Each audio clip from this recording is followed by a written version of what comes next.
I hate and love to admit it, but they're right. The other Christians and ex-Adventists that have been saying that the Seventh-day Adventist Church is a cult are right. And I'm admitting it today. I'm going to admit that I'm stuck in this cult, and I just can't leave. I have no choice but to stay. Some of you may be thinking, what in the world is he doing? This is crazy. And some of you are saying, finally, we got one of them to admit it. And I want to talk to both of you today to help you understand why someone would accept a label like this. Now, I want to be very clear. I speak on behalf of myself and no one else, as I'm not an official representative of the Seventh-day Adventist Church. So with that in mind, let's get started to understand what a cult means to most people. And then we're going to understand what a cult means to Christians like him, the satanic cult of the Seventh-day Adventists, and him, SDA folks, we love you, but you're in a cult. and him. Evangelicalism historically regarded Seventh-day Adventism as a cult.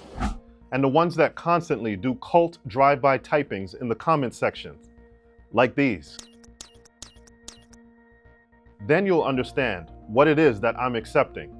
There are two different ideas of what a cult is that are floating around out there. The first idea is the one that most of you are familiar with.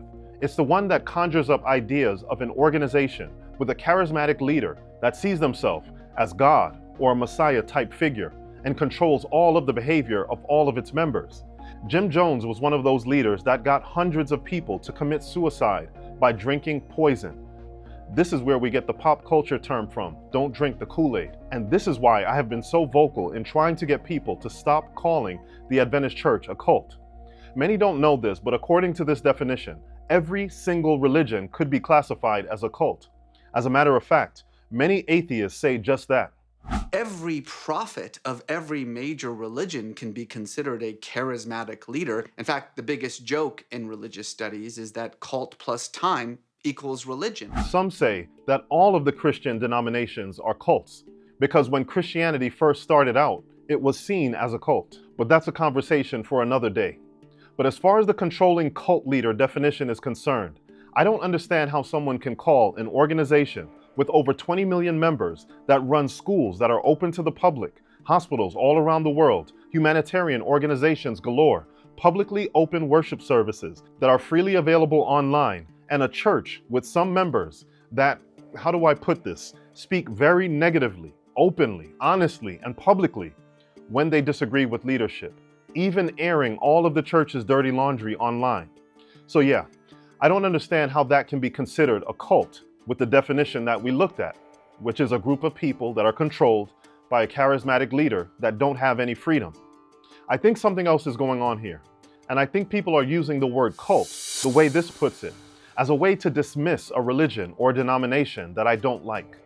But I'm going to give my fellow Christians the benefit of the doubt and assume that they're not just throwing around the cult word because it's easier to do that and to dismiss some very glaring problems with popular Christian beliefs. And this is what we're going to start to take a look at today. And you will see clearly why I'm not going to run away from the cult word anymore. It's because I've learned that there's another definition for a cult, and it's right here. It's the one that many evangelicals use when labeling the SDA Church as a cult.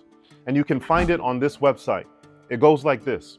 Technically speaking, a cult refers to a religion or religious community regarded as unorthodox or spurious. Within Christian circles, we have tended to use the word cult to refer to offshoot movements that have substantially departed from core Christian doctrine and belief. When other Christian faith groups call the SDA Church a cult, generally speaking, this is what they have in mind. You probably missed it, but there's a very important word in this definition that's going to help us understand why I just can't leave the so-called Seventh-day Adventist cult. And that word is orthodox. I kept hearing that word over and over again as I looked at all of the videos warning people not to join the SDA Church or telling members to leave the SDA Church, as they called the church a cult. Is Seventh-day Adventism orthodox? Orthodox Christianity. They would either say that the SDA Church has departed from Orthodox Christianity, or they would say that the SDA Church is unorthodox. At first I said, how dare you? The nerve, the unmitigated gall. But now I realize that I actually like the term unorthodox quite a bit. And I would dare say that I am now officially and unapologetically unorthodox. As a matter of fact, I'm so unapologetically unorthodox that I might do a couple of videos on this. That's because I looked up the definition of the word orthodox, and I can see now why other denominations have labeled SDAs as unorthodox. And when we look at the definition, there's a word that starts with the letter T I want you to focus on. It's a word that I used to hear when I was young in commercials promoting the play Fiddler on the Roof. And here's the definition: of a person or their views, especially religious or political ones, or other beliefs or practices conforming to what is generally or traditionally accepted as right or true. And here's another definition: of beliefs, ideas, or activities considered traditional, normal, and acceptable by most people. So did you catch the word I was referring to?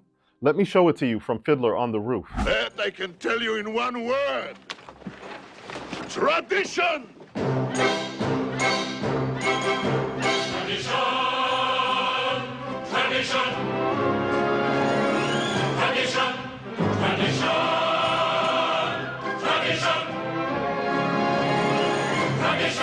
The word is tradition, traditional.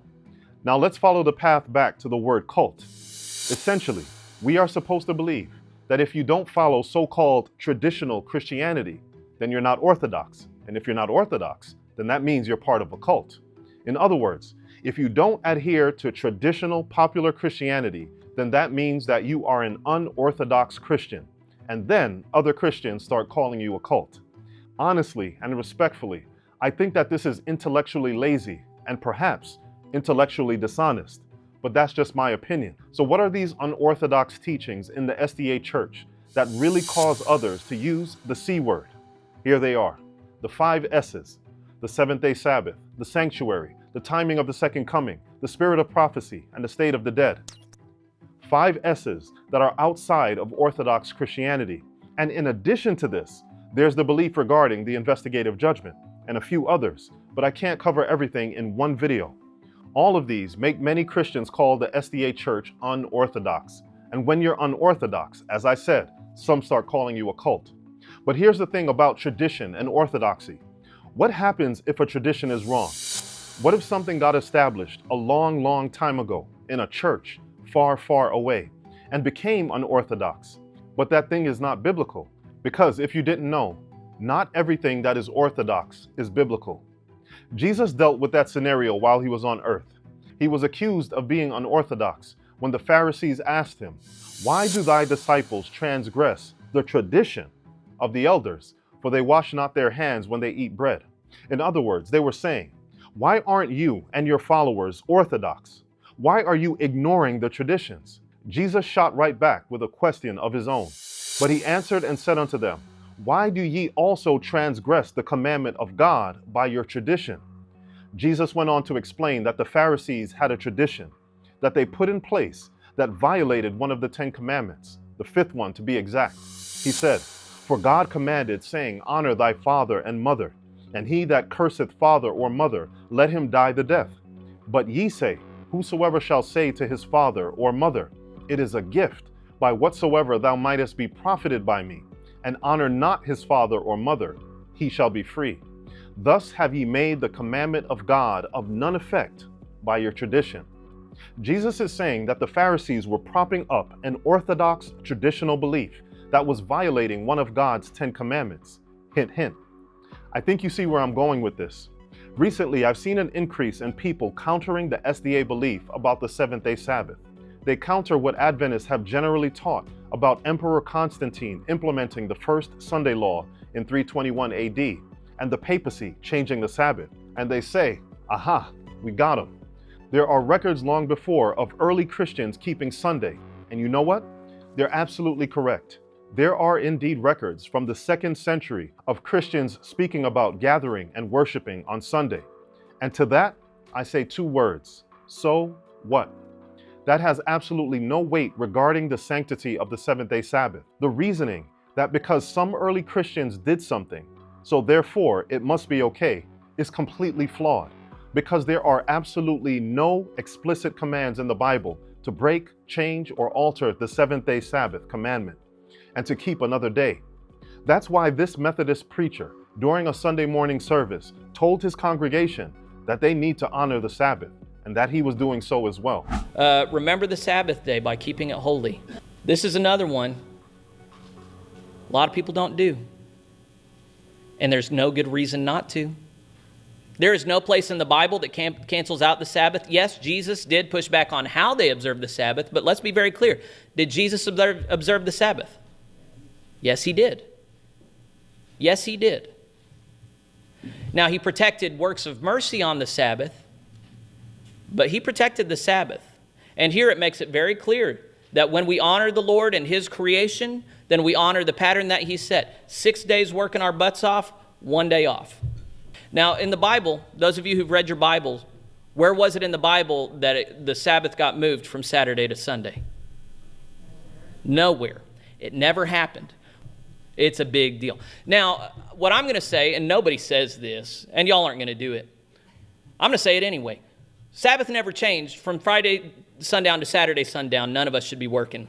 We shouldn't be buying or selling. We should be rejoicing in God, worshiping at home, spending time with our families, relaxing and appreciating God's creation. That's what y'all and I should be doing. I've been trying to do it for years. It's hard. It's great, though. You should. Sunday has always been a work day. He understands the flawed reasoning that's being promoted. So with that in mind, this question from Fiddler on the Roof begs to be answered. You may ask, how did this tradition get started? I'll tell you. And here's the answer to this question about tradition. Many of the early Christians did not want to be associated with the Jews, and some of the Christian leaders began to label the Sabbath as Judaizing, pushing negative ideas about the Sabbath and that it was just for Jews. Friday is for Muslims, Saturday for Jews, Sunday for Christians.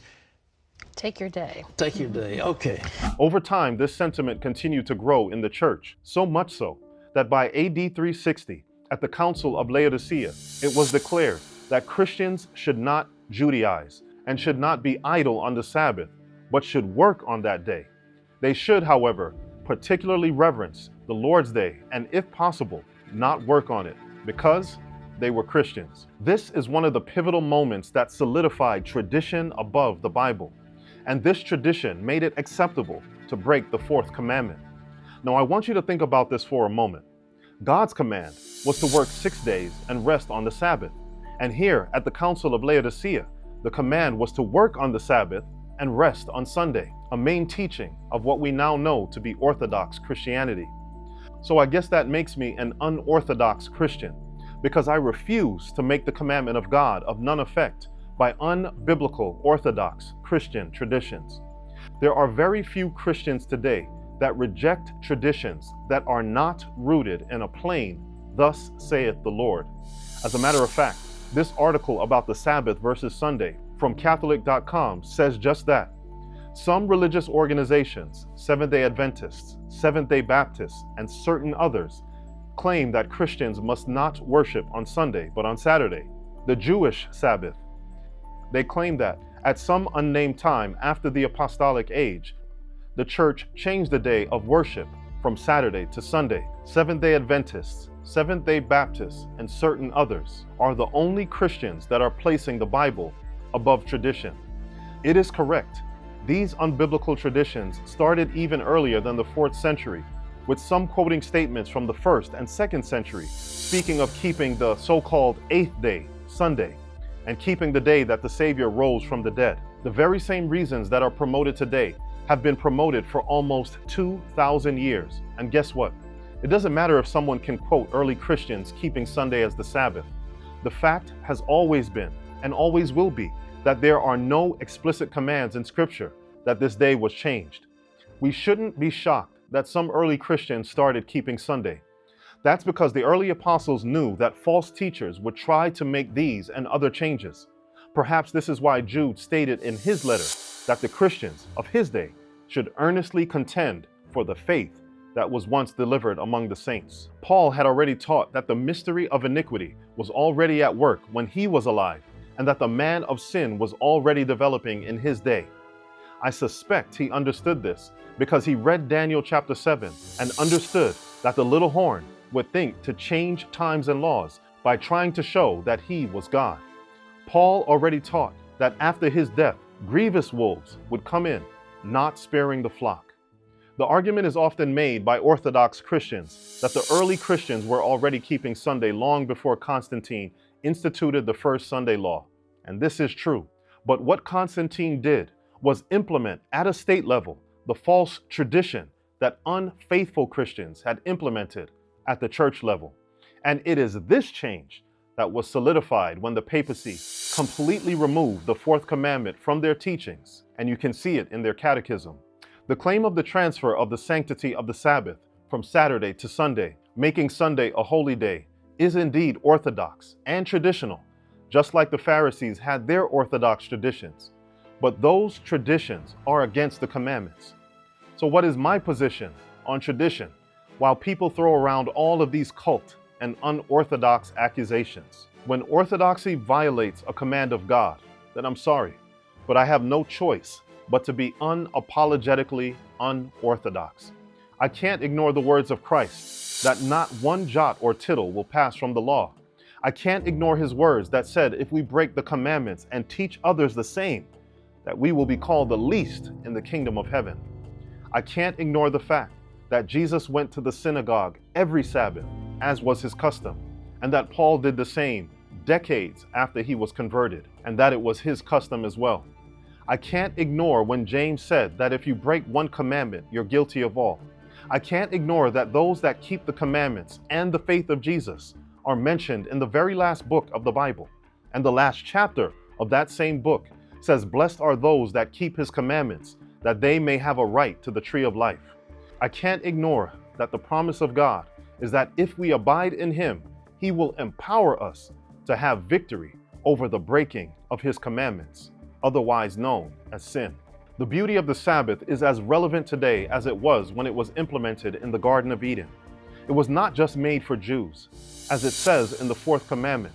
It was made for the children of Israel and the stranger within their gate, meaning even those who were not Jewish.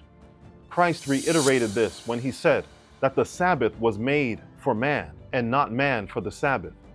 It was made for us to rest from self-pursuits, to rest from selfishness, to rest from our works, and rest in the sanctified life that God promises through faith.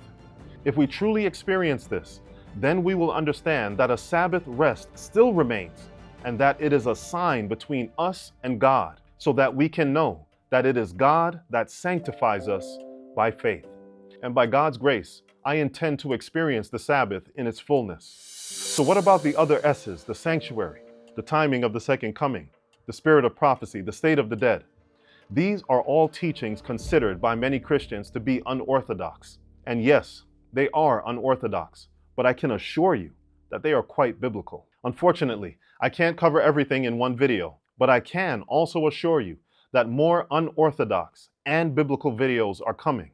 But today, I want to say that I reject the traditional and orthodox belief that I can just pick any day as the Sabbath. Do me a favor, look at your neighbor, make sure they hear and say, pick your Sabbath, pick your Sabbath. Pick it, pick it. God did not give me permission to pick any day that I want as the Sabbath. He is the creator, which means he gets to set the rules. He gets to define the days, and by his grace, I will not go against his commands. And if that means being labeled as unorthodox, then I am unapologetically unorthodox. And if being unorthodox means that some are going to label me as being a member of a cult, then I guess that I'm an unorthodox cult member. And I'm not going to be concerned about people's labels. In 2023, I started a series named Rebooting Adventism to help SDAs rediscover the beauty of the faith that was once delivered to the saints. But now I realize more clearly that I need to speak to a broader audience and help others realize that they need to reject the unbiblical parts of Orthodox and traditional Christianity so that they can become unapologetically unorthodox. So if you're ready as well, subscribe, comment, and share these videos, and stay tuned because things are about to get really unorthodox on this channel. God bless.